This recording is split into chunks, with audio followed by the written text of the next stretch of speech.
Кога Бог го додели новиот завет, тој објасни во Еремија поглавје 31. Синовите на новиот завет се оние кои примаат прошка за своите гревови, и тие се народот кого јас го признавам како мој небесен народ. Да го погледнеме Еремија поглавје 31, стих 31. Еве настапуваат дни, вели Господ. Ова е она што го објавил Бог.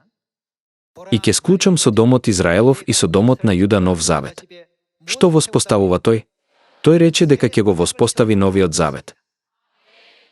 Како што се гледа во Лука, поглавје 22, стих од 7 до 20, новиот завет беше воспоставен преку пасхата. Бог ветил дека ќе им даде вечен живот на оние што јадат пасхален леб и пијат пасхално вино. Ова е затоа што пасхалниот леб и вино се сметаат за дрво на животот во Едемската градина. Така тој го постави дрвото на животот како закон на вистината. Потоа, да видиме зошто тој го воспоставил новиот завет во стих 33. Но еве го заветот, што ќе го склучам со домот Израелов по оние дни, вели Господ. Ќе го вложам мојот закон внатре во нив и ќе го напишам во срцата нивни, па јас ќе им бидам Бог, а тие ќе бидат мој народ. Оние што го имаат овој закон на ум се мој народ и јас ќе бидам нивни Бог. Тој цврсто склучил завет. Со други зборови, днкта на вечниот живот од Бога беше формирана во нас преку пасхата. Луѓето би можеле да ја разберат пасхата како празник што се славел вечерта на 14-тиот ден од Нисан за време на излезот, но Сатана бил изненаден. Патот до дрвото на животот е отворен. За да го уништи во 155, 197 и 325 наша ера. Сатана постојано го спречувал и потиснувал светлото на вистината за пасхата да свети на земјата. Како резултат на тоа, пасхата изгледа исчезнала од земјата во 325 наша ера. Сепак, оваа вистина не можеше да исчезне. Според пророштвото, таа беше привремено закопана. Но Бог дојде вторпат со вистината на животот, новиот завет Пасха. Да го прочитаме посланието до евреите, поглавје 9, стих 27.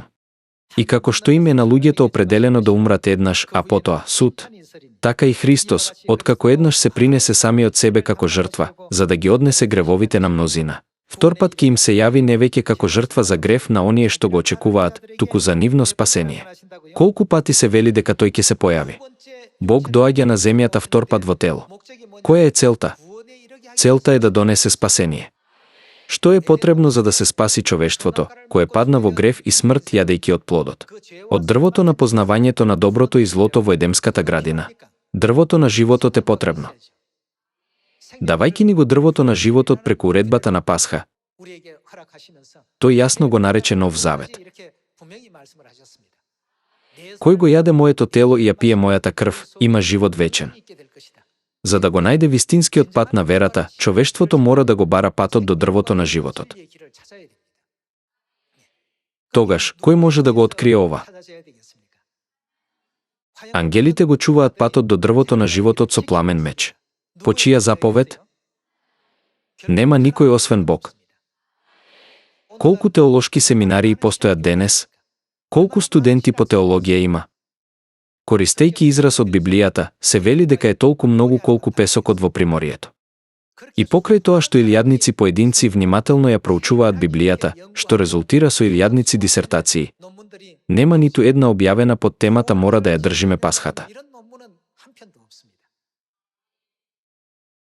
Не е ли зачудувачко библиското пророштво? Зашто вам ви е дадено да ги знаете тајните на Царството Небесно, а ним не им е дадено? Тоа пророштво се исполнува. За правилно да го бараме Бога, мора да ја бараме вистината со живот. Би сакал да ја завршам проповедта. Ви благодарам.